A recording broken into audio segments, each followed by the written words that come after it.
I never thought my life would become the kind of story people whisper about behind closed doors. But here I am, 38 years old, sitting in what used to be our kitchen, staring at the coffee mug Sarah bought me last Christmas. The one that says "World's Best Husband" in faded blue letters. The irony tastes bitter in my mouth, mixing with the lukewarm coffee that's been sitting here for 3 hours. My name is David Chen, and until 6 weeks ago, I believed I had the perfect marriage. Sarah and I had been together for 12 years, married for 8 of them. We lived in a quiet suburban neighborhood in Minneapolis, the kind of place where everyone knows everyone, where kids ride their bikes until the streetlights come on, and where the biggest scandal is usually Mrs. Henderson's overgrown hedge creeping onto the sidewalk. Our house sits on Maple Street, a modest 2-story colonial with blue shutters that Sarah insisted on painting herself 3 summers ago. I can still smell the latex paint on hot afternoons, mixing with the scent of her lavender lotion as she stretched on tiptoes to reach the higher sections. The memory feels like a knife now, sharp and unexpected. The morning everything changed started like any other Tuesday in September. The air carried that crisp promise of fall, and the maple trees lining our street had just begun their slow transformation from green to gold. I woke up at 6:15, exactly as I had every weekday for the past 5 years. Sarah was already gone from bed, which wasn't unusual. She'd been working the early shift at Minneapolis General Hospital for the last 8 months, starting her nursing rounds at 7. I padded downstairs in my bare feet, feeling the cool hardwood against my soles. The kitchen smelled like coffee and something else, something floral and unfamiliar. Sarah had left a note on the counter, written in her careful handwriting on the back of a grocery receipt. Gone early to cover for Janet. Love you. Back around 6. The paper felt smooth between my fingers, and I tucked it into my wallet without thinking, the way I always did with her little notes. At 42, Sarah still took my breath away. Her auburn hair caught the light in ways that made me pause whatever I was doing just to watch her move through a room. She had this laugh that started low in her chest and bubbled up until it filled whatever space she was in. When we met at a coffee shop near the university campus 12 years ago, she was studying for her nursing boards, surrounded by textbooks and empty sugar packets.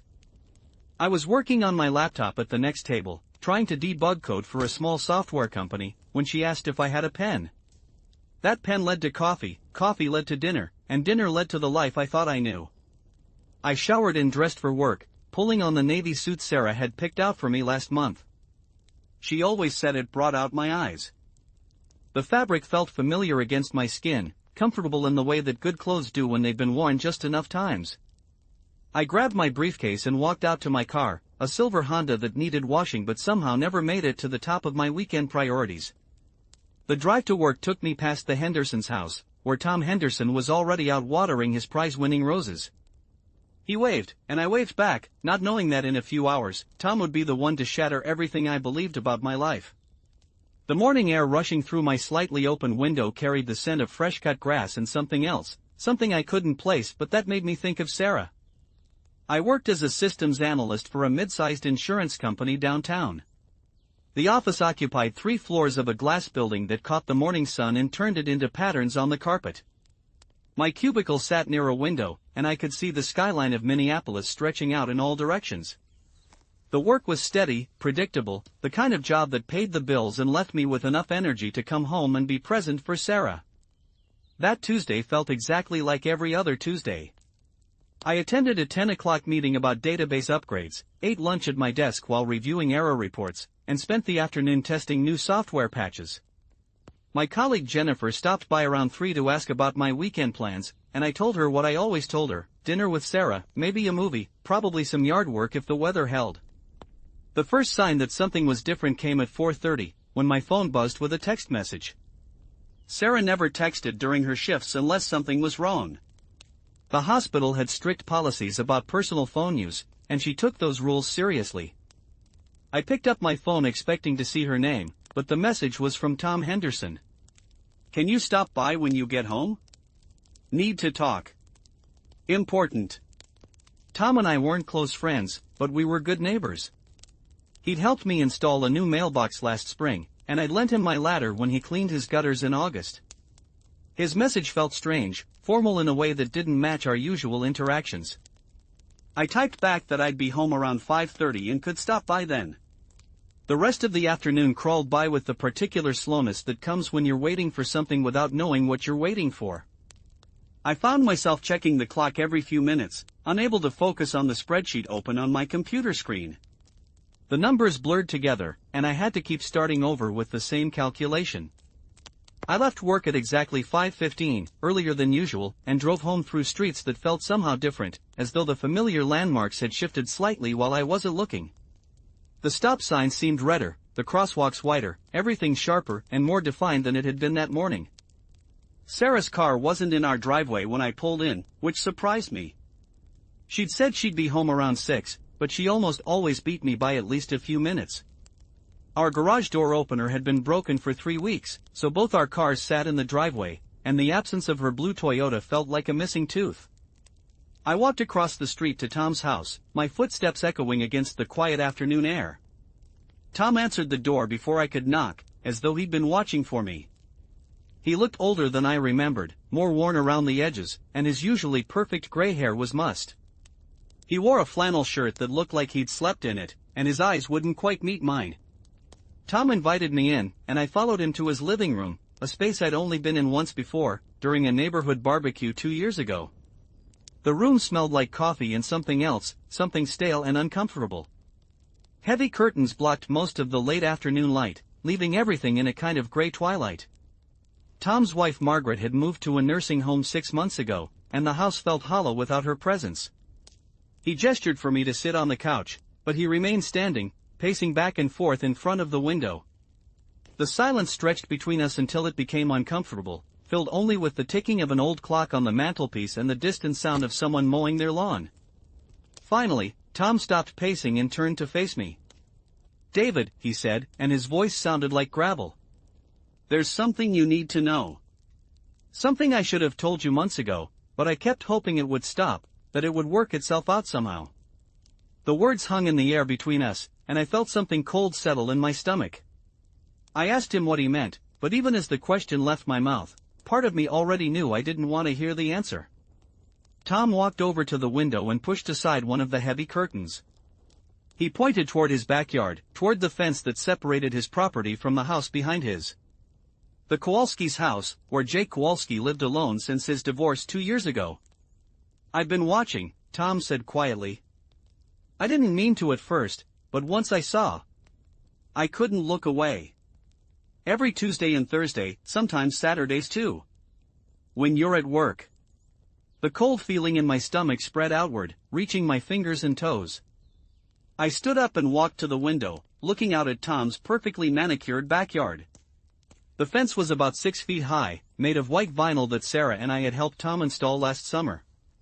Beyond it, I could see Jake's back porch, the one with the wooden swing where he sometimes sat in the evenings, drinking beer and listening to classic rock.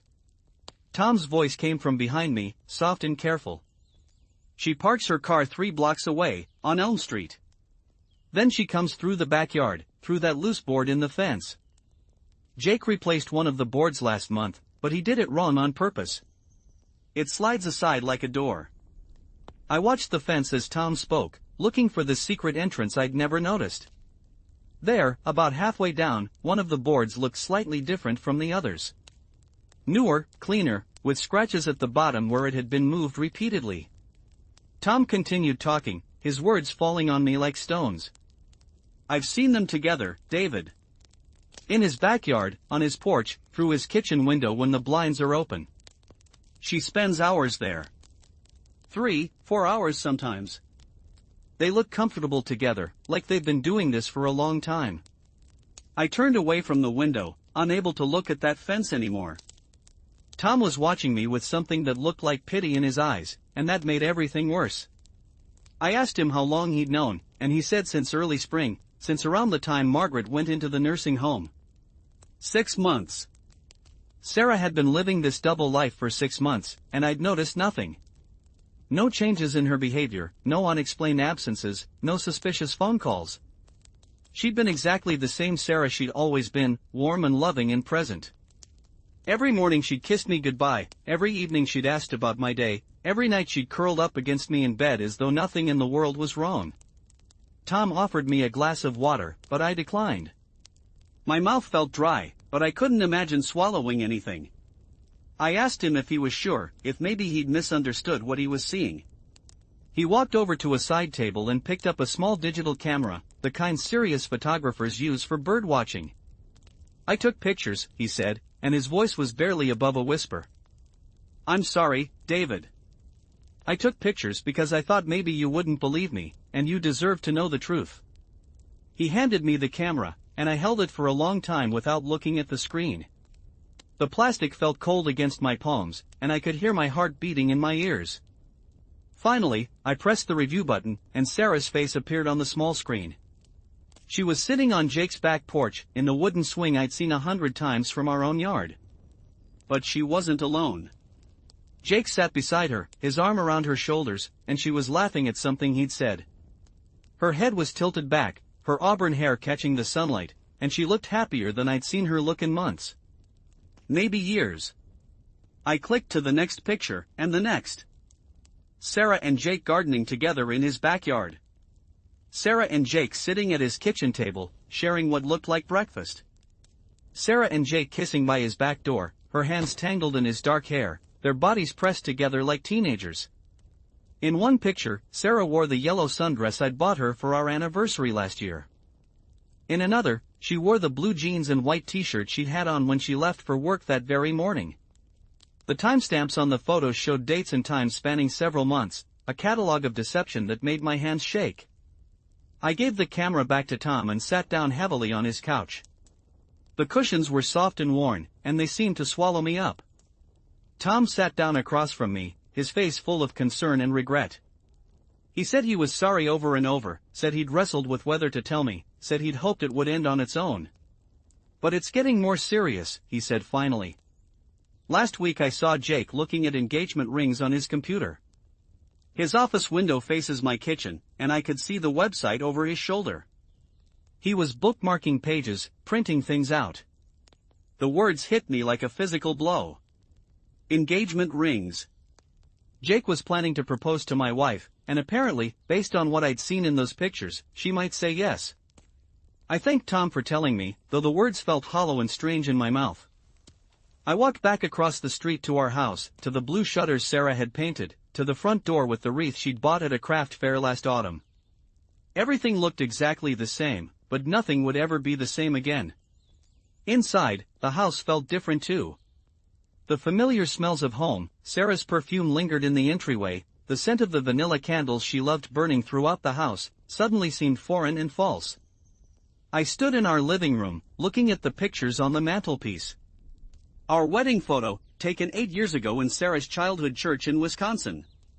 Pictures from our honeymoon in Cabo, both of us sunburned and grinning. A recent photo from my company picnic, Sarah's arm around my waist, both of us squinting against the bright summer sun. Had she been thinking about Jake when that picture was taken? Had she been planning their next meeting while she smiled for the camera, while she kissed my cheek, while she told my co-workers how proud she was of me? I walked upstairs to our bedroom, each step feeling heavier than the last. The bed was made with the same care Sarah always took, the pillows fluffed just so, my pajamas folded neatly on my side. Her jewelry box sat open on the dresser, and I could see her wedding ring nestled in the small velvet compartment where she always kept it during her nursing shifts. The ring I'd spent 3 months' salary on, the ring she'd cried over when I proposed on the beach in California. Why did she take it off for Jake? Did she pretend to be single, or did they have some understanding about her marriage, some arrangement I couldn't begin to comprehend? I heard Sarah's car in the driveway at exactly 6:07, 7 minutes later than she'd promised in her note. I listened to her footsteps on the front porch, the familiar sound of her key in the lock, the soft thud of her purse hitting the entry table. She called out my name, her voice warm and bright, carrying up the stairs like it did every evening. "I'm up here," I called back, surprised that my voice sounded normal, that the words came out clear and steady when everything inside me felt broken and scattered.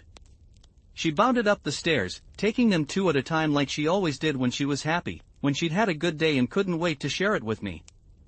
I heard her pause in the bathroom, probably checking her reflection, maybe brushing her teeth or washing her hands. Then she appeared in our bedroom doorway, still wearing her scrubs, her hair pulled back in a ponytail that had loosened throughout the day. "Hey you," she said, crossing the room to kiss my forehead. "How was your day?"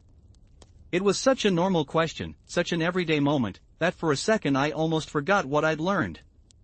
Almost answered the way I always did, with some story about work or a complaint about traffic.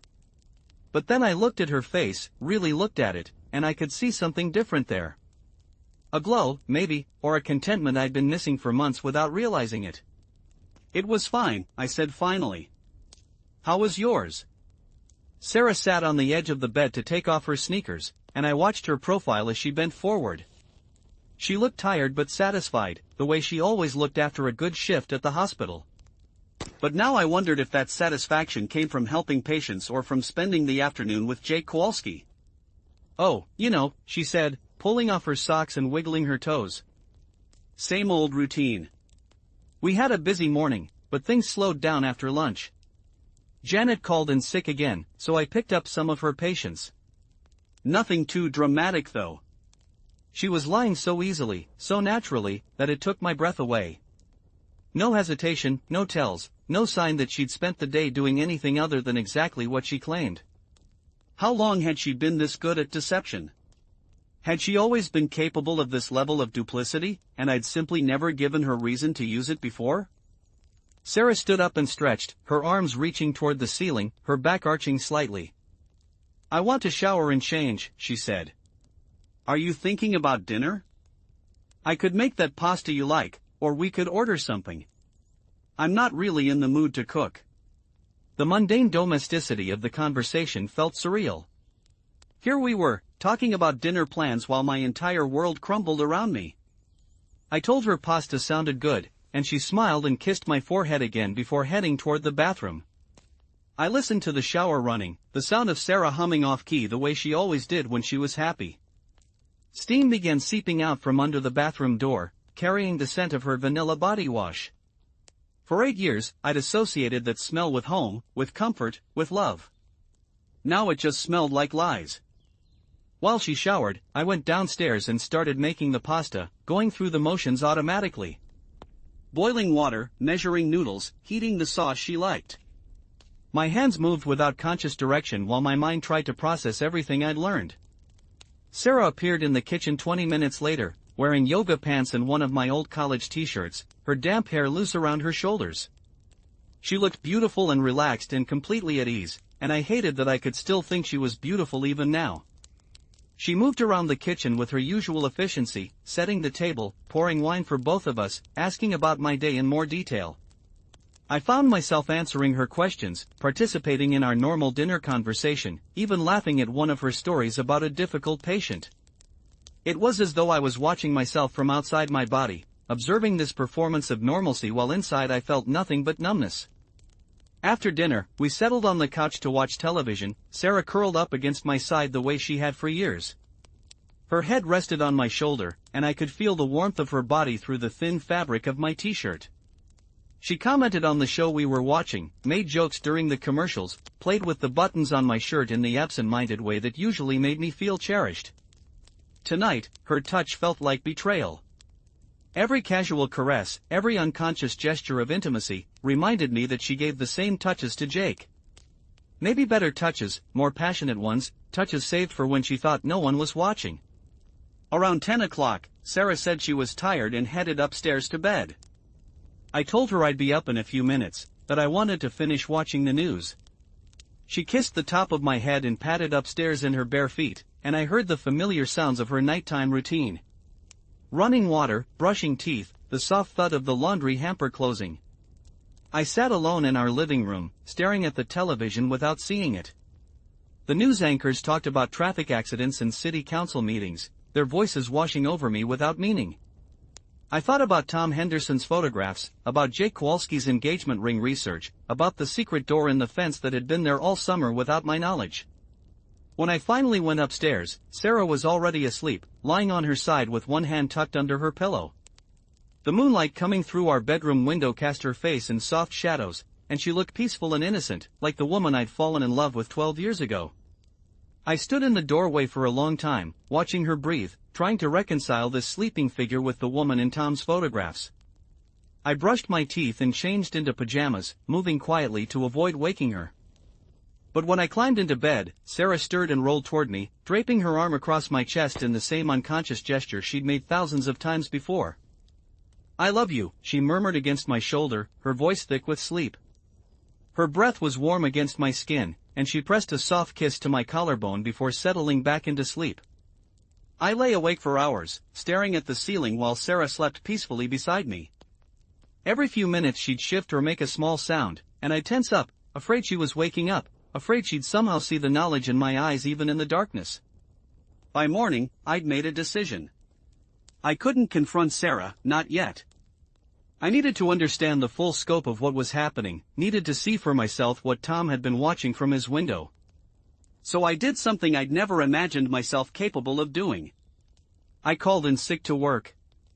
Sarah left for the hospital at 6:30, kissing me goodbye and telling me to get some rest, that I felt a little warm and probably just needed a day to recover.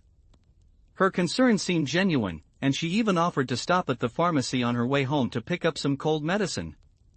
After her car disappeared around the corner, I made coffee and sat at our kitchen table, looking out the window toward Jake Kowalski's house. I could see the corner of his back porch and part of his kitchen window. The morning was overcast and gray, with the kind of damp chill that promised rain later in the day.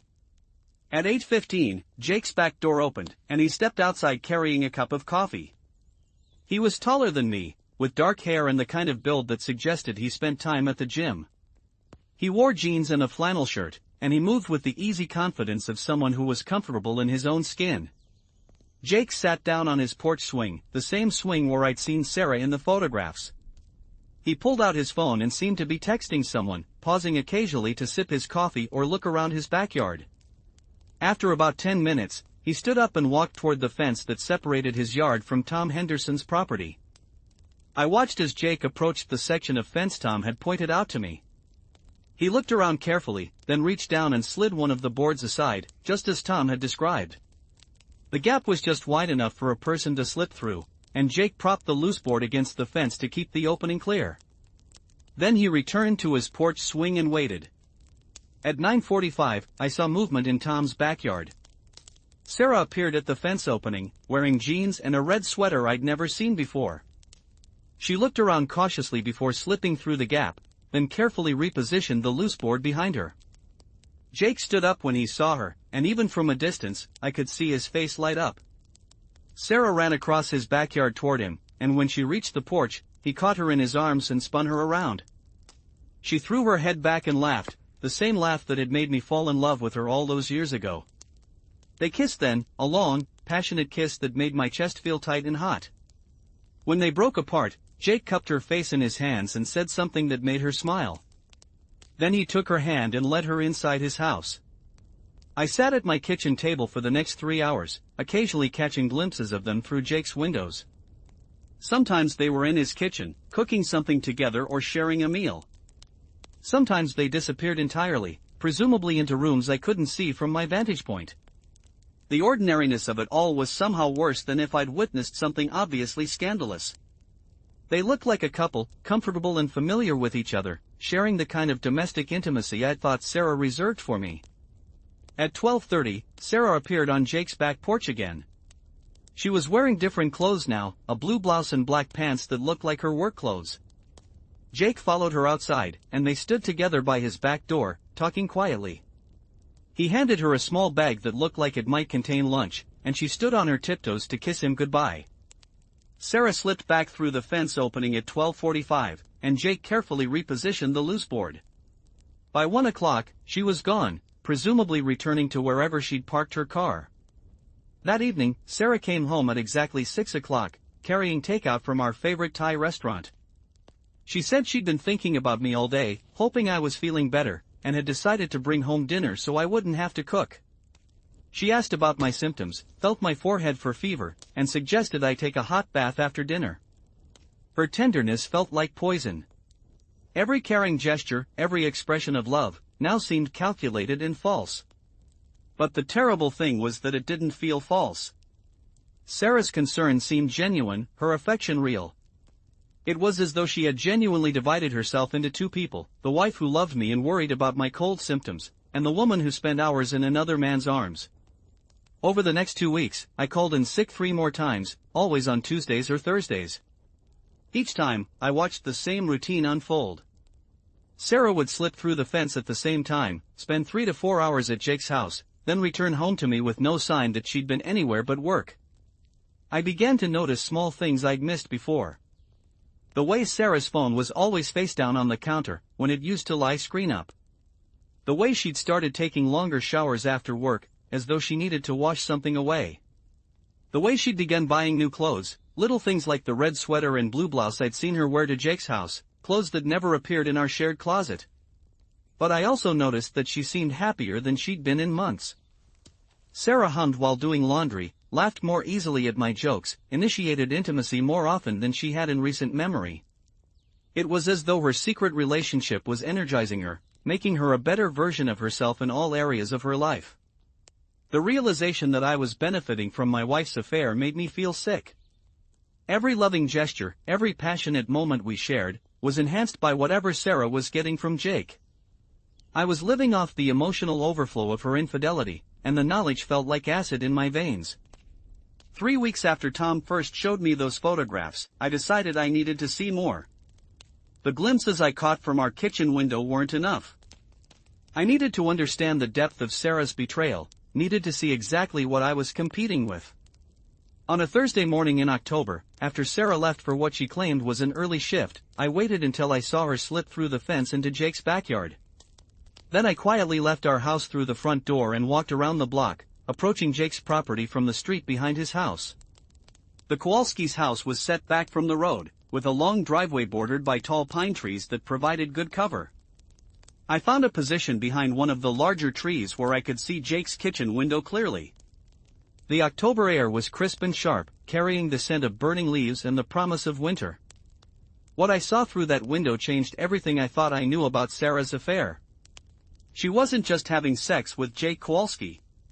She was living with him, in a way. I watched as she moved around his kitchen with the same familiarity she had in our own, knowing where he kept the coffee mugs, how he liked his eggs, which drawer held the silverware. She was wearing an apron I'd never seen before, something with sunflowers on it that looked cheerful and domestic. Jake sat at his kitchen table reading a newspaper, occasionally looking up to comment on something Sarah was cooking. She would turn from the stove to respond, sometimes walking over to show him something in the pan, sometimes just standing behind his chair with her hands on his shoulders while they talked. It was the casual intimacy that destroyed me. The way Jake reached up to squeeze her hand when she touched his shoulder. The way Sarah automatically refilled his coffee cup when she got up to get cream from the refrigerator. The way they moved around each other in the small kitchen space, a choreography of small touches and shared glances that spoke of months of practice. I watched them eat breakfast together, watched Sarah clear the table while Jake loaded the dishwasher. I watched her sit on his lap while they looked at something on his phone, probably photos or maybe funny videos, both of them laughing at the small screen. At one point, Jake's phone rang, and I could see him answer it with a serious expression. Sarah immediately got up from his lap, and Jake gestured for her to stay quiet. The call lasted about 5 minutes, and afterward, Jake looked frustrated and tired. Sarah rubbed his shoulders while he explained what the call had been about, and I could see her offering comfort, offering solutions, being the supportive partner that she'd always been for me. That's when I realized that Sarah wasn't just cheating on me. She was in love with Jake Kowalski. This wasn't an affair born of excitement or rebellion or even dissatisfaction with our marriage. This was a complete alternate life, a relationship that had developed its own depth and history and future. When I got home, I went straight to our bedroom and sat on the edge of the bed, trying to process what I'd witnessed. The house felt empty and hollow, filled with the ghosts of a marriage I'd thought was real. I looked at Sarah's side of the bed, at her pillow where she rested her head every night after spending her days with another man. How long had she been planning to leave me? Was she waiting for the right moment, or was she content to live this double life indefinitely? Did Jake know she was married, or was she lying to him too? That evening, I did something I'd never done before in 8 years of marriage. I searched through Sarah's belongings. I started with her purse, feeling like a criminal as I went through her wallet, her makeup bag, the various papers and receipts that accumulate in the dark corners of women's handbags. I found nothing suspicious, nothing that indicated a secret life.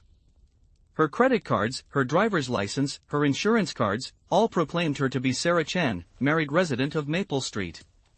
But in the small zippered pocket where she kept breath mints and hair ties, I found a key I didn't recognize. It was a simple house key, brass-colored and slightly worn, attached to a small keychain shaped like a sunflower. The same sunflowers that had been on the apron I'd seen her wearing in Jake's kitchen. I held the key in my palm, feeling its weight. Jake had given my wife a key to his house. She could come and go as she pleased, had access to his most private space, was trusted with his home and his possessions. The key felt hot against my skin, a small piece of metal that represented everything I was losing.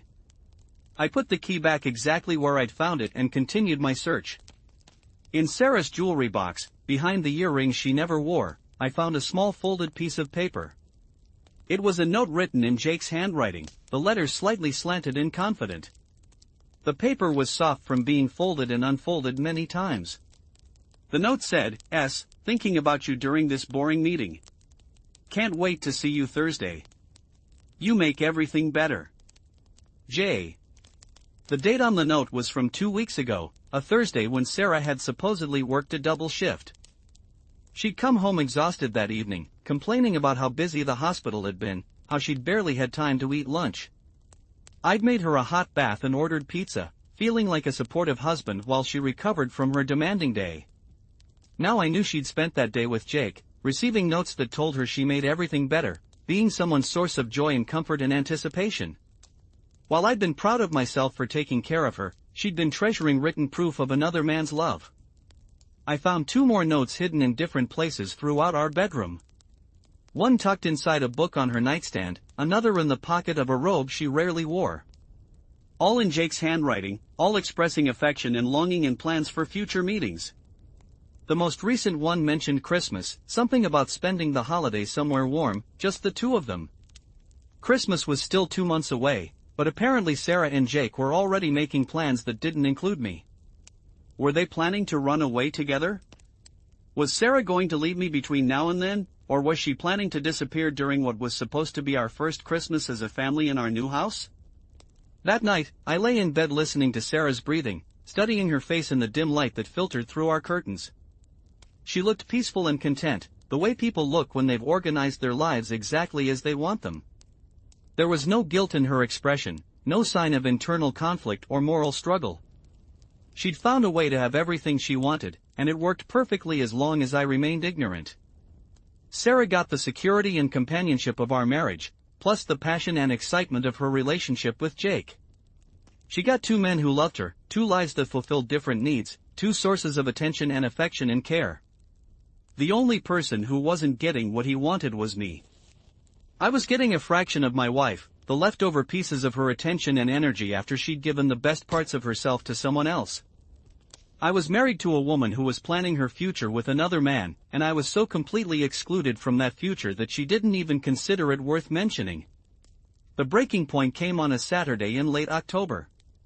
Sarah had been acting differently all week, more distracted and secretive than usual. She'd been texting someone constantly, always angling her phone away from me when I walked into the room.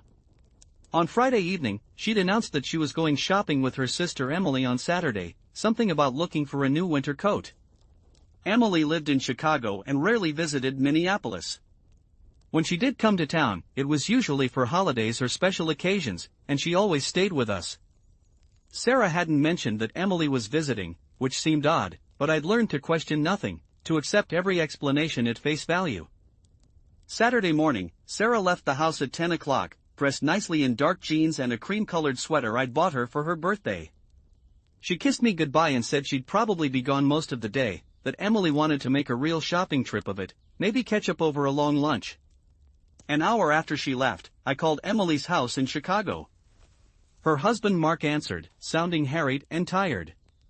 I could hear children screaming in the background, and Mark had to shout over the noise to be heard. "No, Emily's not here," Mark said when I asked to speak to her. "She's at home with the kids. Both of them have the flu, and we've been up all night. Emily hasn't left the house in 3 days. I made some excuse about mixed signals and hung up quickly, but the damage was done. Sarah wasn't shopping with her sister. She was lying, again, about where she was spending her day. I drove to Jake's house and parked 3 blocks away, then walked through the neighborhood until I found a position where I could see his driveway. Sarah's blue Toyota was parked beside his pickup truck, not even hidden or disguised. She wasn't trying very hard to keep this secret anymore, which suggested she felt safe, confident that I would never think to look for her car in Jake's driveway. I spent the entire day watching his house, feeling like a stalker but unable to leave. Around noon, Sarah and Jake came outside together, both dressed casually, and got into his truck.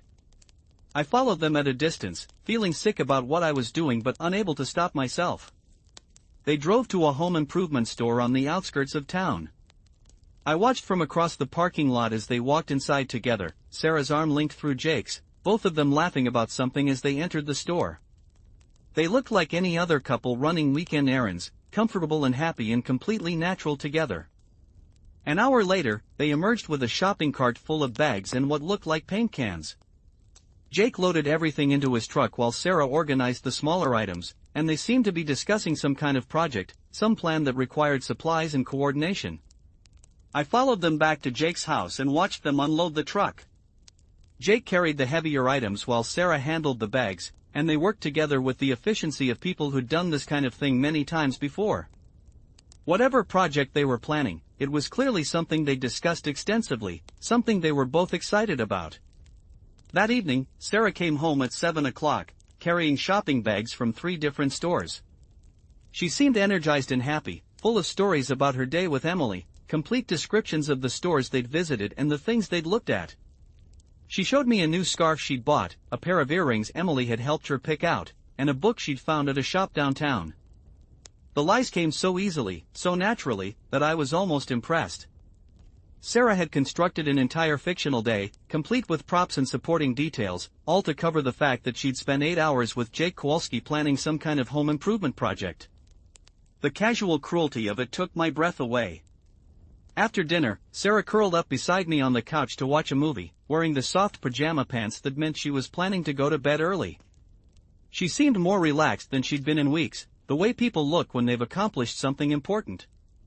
During a commercial break, she mentioned that Emily had seemed really happy, that married life and motherhood were agreeing with her despite the current flu crisis. Sarah talked about how nice it was to have that kind of partnership, someone to share both the big decisions and the small daily details of life. The irony was so complete, so perfect, that I had to excuse myself and go to the bathroom to avoid saying something I'd regret. I stood in front of the mirror, looking at my own face, trying to understand how I'd become this person. The man in the reflection looked tired and hollow, older than his 38 years, worn down by secrets and betrayal and the constant effort of pretending everything was normal. When I returned to the living room, Sarah had fallen asleep on the couch, her head resting against the arm, her breathing deep and even. She looked beautiful and peaceful, and I felt that familiar conflict between love and anger, between the desire to protect her and the urge to shake her awake and demand the truth. Instead, I covered her with a throw blanket and turned off the television. I kissed her forehead gently, the way I had hundreds of times before, and whispered that I loved her. Even in sleep, she smiled slightly at the words, and for a moment I could almost pretend that we were still the same people we'd been a year ago. The next morning, Sarah woke up early and announced that she needed to run a few errands before her shift at the hospital. She seemed energetic and purposeful, checking her phone several times and making a list of things she needed to buy. When I asked if she needed help with anything, she said no, that it was just boring household stuff, nothing that couldn't wait if she ran out of time. After she left, I drove by Jake's house again. This time, I parked directly across the street and waited. I was past the point of being subtle. If Sarah or Jake noticed me, so be it. I needed to understand what they were planning, what project required paint and supplies and secret shopping trips. At 10:30, Sarah's car appeared in Jake's driveway. She got out carrying several bags and what looked like fabric samples. Jake met her at the door, and they stood on his front porch for several minutes, examining whatever she'd brought, pointing at different options and discussing something with obvious excitement. They disappeared inside the house, and for the next 2 hours, I caught occasional glimpses of them through his windows. They seemed to be painting something, or maybe wallpapering, moving furniture and spreading drop cloths and working together on some kind of decorating project. At one point, Jake opened his front door and stepped outside to take a phone call. I was close enough to hear parts of the conversation, something about delivery schedules and timing and making sure everything was ready by a specific date.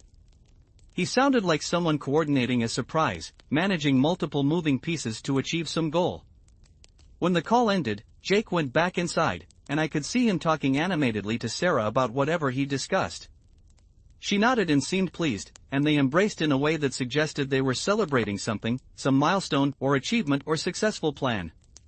That afternoon, Sarah came home from work with flowers, a bouquet of autumn mums that she said had been marked down at the grocery store. She arranged them in a vase on our kitchen table and spent several minutes adjusting them until they looked perfect. The flowers were beautiful, cheerful yellows and oranges that brightened our whole kitchen, but they felt like another lie, another prop in the performance of our marriage. During dinner, Sarah mentioned that work had been unusually busy, that she'd stayed late to help with an emergency case. She described the medical details with the authority of someone who'd actually experienced them, and I found myself wondering how much of her nursing knowledge came from real work and how much came from whatever lie she was constructing for my benefit. After dinner, Sarah suggested we take a walk around the neighborhood. The October evening was crisp and clear, with the kind of perfect autumn air that usually made us both feel grateful to live in Minnesota. We walked hand in hand down Maple Street, past Tom Henderson's house where he was raking leaves in his front yard, past the other neighbors' homes with their warm, lit windows and carved pumpkins on front porches. When we reached the end of our street, Sarah suggested we take the longer route home, through the streets that circled behind our neighborhood. I agreed, and we walked slowly through the gathering dusk, talking about nothing in particular, enjoying what felt like the kind of simple, married contentment I thought we'd lost. But as we turned onto the street that ran behind Jake's house, Sarah grew quiet and seemed to be looking around with more attention than usual. When we passed Jake's backyard, she slowed down slightly and craned her neck as though trying to see something through his fence. "There," she said suddenly, pointing toward Jake's house. "Do you see that light in the upstairs window? It's been flickering for weeks. Someone should probably tell him about it before it becomes a fire hazard." I looked where she was pointing, and there was indeed a light flickering in what must have been Jake's bedroom window. But Sarah's concern for our neighbor's electrical safety felt like just another performance, another way to demonstrate her thoughtfulness while actually gathering information about Jake's house. The final revelation came 3 weeks later, on a Tuesday that started exactly like all the other Tuesdays. Sarah left for work at her usual time, and I called in sick so I could watch her slip through the fence into Jake's backyard. But this time, something was different. Instead of spending 3 hours at Jake's house, Sarah returned home after only 45 minutes. I heard her car in the driveway at 10:30 in the morning, hours earlier than she should have been home from any kind of work shift. I quickly grabbed a book and settled on the living room couch, pretending to be the sick man she thought she was married to. Sarah came through the front door carrying several large shopping bags and looking excited in a way I hadn't seen in years. Her cheeks were flushed and her eyes were bright, and she moved with the kind of nervous energy that comes with major announcements.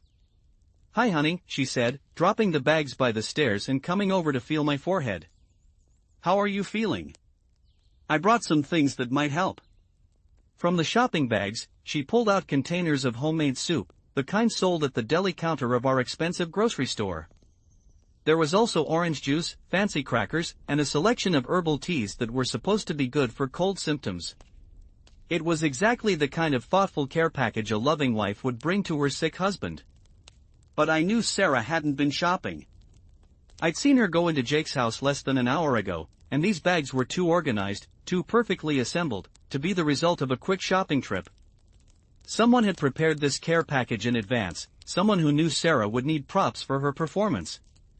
Jake had helped her assemble this elaborate cover story, had probably gone shopping for these items while Sarah was at his house, planning her surprise announcement for whatever they were about to celebrate. "I'm feeling a little better," I told her, accepting the cup of tea she'd prepared. "What are you doing home so early? Did they not need you at the hospital today?" Sarah sat down on the edge of the coffee table, facing me, her hands clasped in her lap. Her whole posture screamed nervous excitement, and she kept glancing toward the shopping bags as though they contained something more significant than soup and crackers. Actually, she said, I need to tell you something important. Something that's going to change everything for us. My heart started beating faster, and I felt that familiar cold sensation spreading through my chest. This was it. Sarah was going to tell me about Jake, or tell me she was leaving, or confess to the months of deception that had destroyed our marriage. I set down the teacup and prepared myself for the conversation I'd been both dreading and anticipating for weeks. David, Sarah said, her voice soft and careful, I'm pregnant. The words hit me like a physical blow, so unexpected that I couldn't process them for several seconds. Pregnant. Sarah was pregnant. My wife was going to have a baby, and from her expression, she expected this to be joyful news, something we'd celebrate together. But as I stared at her glowing face, a terrible thought began forming in my mind. I tried to calculate dates, tried to remember when Sarah and I had last been intimate, tried to figure out if this baby could possibly be mine. We'd made love 2 weeks ago, on a Saturday morning when Sarah had seemed particularly affectionate and present. Before that, it had been nearly a month, both of us busy with work and tired in the evenings. Before that, another few weeks of the kind of infrequent intimacy that had become normal for us over the past year. But Sarah had been spending 3 or 4 days a week with Jake Kowalski for at least 6 months. She'd been living a secret life with him, cooking breakfast in his kitchen, sleeping in his bed, sharing the kind of daily intimacy that creates babies. How far along are you? I asked, my voice sounding strange and distant. 8 weeks, Sarah said, her smile growing wider. I know we weren't exactly trying, but I'm so happy, David. I think this is exactly what we need. A baby will bring us closer together, give us something new to focus on. 8 weeks. I tried to remember what Sarah and I had been doing 8 weeks ago, in early September. That was around the time I'd started noticing small changes in her behavior, around the time Tom Henderson had first mentioned seeing her with Jake. 8 weeks ago, Sarah had been deep into her double life, spending more time with Jake than with me. The baby might not be mine. The realization hit me like a sledgehammer, and I had to grip the arms of the chair to keep from falling over. Sarah was sitting 3 feet away from me, glowing with maternal happiness, telling me about doctor's appointments and due dates and how we needed to start thinking about converting the spare bedroom into a nursery.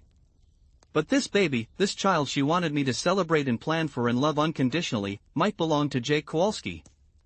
My wife was asking me to father another man's child, and she either didn't know or didn't care about the devastating uncertainty she was creating. That's wonderful news, I heard myself say, though the words felt like they were coming from someone else's mouth. I'm so happy, Sarah. This is amazing. Sarah launched herself off the coffee table and into my arms, kissing my face and neck and telling me how much she loved me, how excited she was to start this new chapter of our lives together. She felt warm and soft and familiar against me, and despite everything, my body responded to her closeness the way it always had. We need to celebrate, she said, pulling back to look at my face. I know you're not feeling well, but maybe tomorrow we could go out to dinner? Somewhere nice, just the two of us, before everything changes. I agreed to dinner, agreed to celebration, agreed to pretend that this pregnancy was the best thing that had ever happened to us. But inside, I felt like I was drowning. Sarah spent the rest of the morning planning our future with a baby, talking about names and schools and how we'd need to buy a bigger car. She pulled out her phone and started a shopping list for baby items, talking excitedly about cribs and strollers and all the things we'd need to prepare. Every word felt like a knife. Sarah was planning to raise this baby with me, to let me provide financial support and emotional investment and paternal love to a child that might not be mine. She was asking me to be a father without knowing if I was actually the father, and the casual cruelty of it was breathtaking. That afternoon, while Sarah was at what she claimed was a follow-up doctor's appointment, I sat in our living room and tried to process the new reality. Even if the baby was mine, Sarah was still living a double life, still sneaking away to spend intimate time with Jake Kowalski several times a week. Was she planning to continue the affair throughout her pregnancy? Was she going to raise our child while maintaining her secret relationship? Or maybe this pregnancy was the catalyst for her to finally choose between us. Maybe Sarah had discovered she was pregnant and decided it was time to end things with Jake, to focus on our marriage and our growing family. Maybe the excitement I'd seen in her face was about choosing me, choosing our life together. But I kept thinking about Tom Henderson's observation that Jake had been researching engagement rings. That had been weeks ago, long enough for him to have bought a ring and planned a proposal. What if Sarah's pregnancy had accelerated their timeline? What if she was planning to tell me about the baby and then leave me for Jake, taking my child with her to start a new family? The questions consumed me, each possibility worse than the last. I couldn't eat, couldn't focus, couldn't think about anything except the growing certainty that my life was about to explode in ways I couldn't control or predict. When Sarah came home that evening, she was carrying a small paper bag from the pharmacy and looking slightly tired but still happy. She said the doctor had confirmed everything was progressing normally, that the baby was due in late May, that she needed to start taking prenatal vitamins and scheduling regular checkups. As she talked about her appointment, I studied her face for any sign of guilt or uncertainty or internal conflict. But Sarah looked exactly like a woman who'd just confirmed a wanted pregnancy with her husband.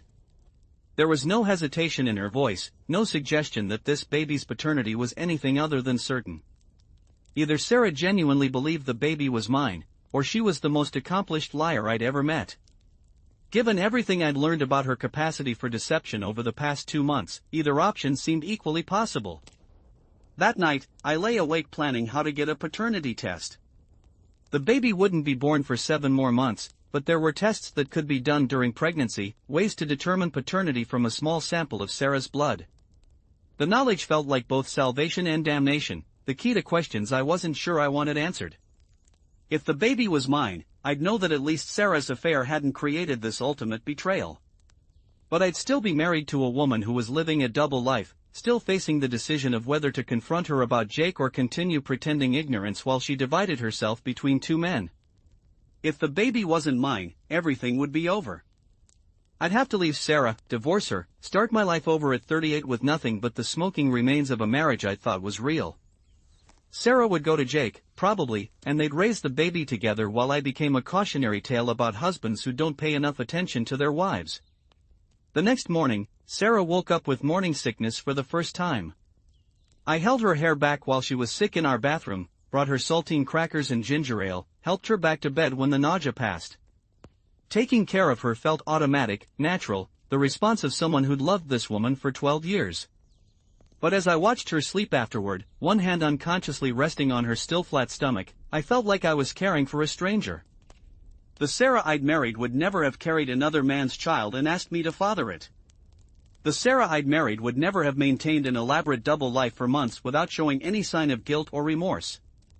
This new Sarah, this woman who could lie with stunning ease and compartmentalize her emotions so completely, was someone I didn't know at all.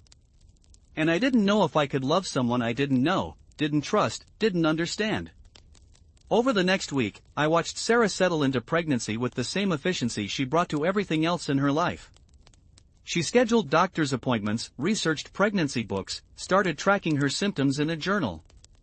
She seemed genuinely excited about becoming a mother, and her excitement was infectious in a way that made me want to believe this baby was mine, that this pregnancy would somehow fix everything that was broken between us. But she also continued her regular visits to Jake's house. On Thursday morning, I watched her slip through the fence opening at the usual time, and she didn't return for nearly 4 hours. When she came home that evening, she seemed tired but content, the way she always did after spending time with Jake. Was she telling Jake about the pregnancy? Were they discussing what this baby meant for their relationship, making plans for their future together? Or was Sarah keeping this secret from Jake the same way she kept Jake's secret from me, maintaining separate compartments of her life that never touched each other? The uncertainty was driving me insane. I started having trouble sleeping, trouble concentrating at work, trouble maintaining the pretense of normalcy that had become the foundation of my daily life. My coworkers began commenting that I looked tired, that I seemed distracted, that maybe I should take a vacation or see a doctor. But I couldn't take a vacation from this situation, couldn't see a doctor for the kind of sickness that was eating away at me from the inside. I was trapped in my own life, married to a woman I no longer knew, possibly fathering a child that might not be mine, living in a house that felt more like a stage set for a play I'd never auditioned for. 2 weeks after Sarah announced her pregnancy, I came home from work to find her sitting at our kitchen table with papers spread out in front of her. She looked up when I came in, her face bright with excitement, and gestured for me to come see what she was working on. Look, she said, pointing to what I realized were baby name lists. I've been researching names for both boys and girls. What do you think of these? The lists were extensive and carefully organized, with notes about meanings and family connections and how different names would sound with our last name. Sarah had clearly spent hours on this project, and her enthusiasm was unmistakable. I like these, I said, pointing to a few names that actually did sound nice to me. Though it's still early, isn't it? We don't even know if it's a boy or girl yet. Sarah laughed and gathered up the papers. I know it's early, but I can't help myself. I keep thinking about this little person growing inside me, and I want everything to be perfect. I want to be the best mother I can be. Her words were so sincere, so full of genuine maternal love, that for a moment I forgot about Jake Kowalski entirely. This was the Sarah I'd fallen in love with, the woman who threw herself completely into everything that mattered to her. If she was this excited about our baby, maybe she was also planning to end her affair, to focus on our family. But later that evening, while Sarah was in the shower, her phone buzzed with a text message. The screen lit up briefly, and I saw Jake's name appear before the phone went dark again. The message was too short for me to read, but the fact that Jake was texting my pregnant wife at 9 o'clock at night suggested their relationship was far from over. I realized then that I couldn't continue living in this state of uncertainty and suspicion. I needed to know the truth, all of it, even if that truth destroyed everything I thought I wanted to protect. I needed to know if the baby was mine, needed to know what Sarah was planning for our future, needed to know whether our marriage was something worth fighting for or something I needed to escape. The next morning, after Sarah left for work, I called a private investigator.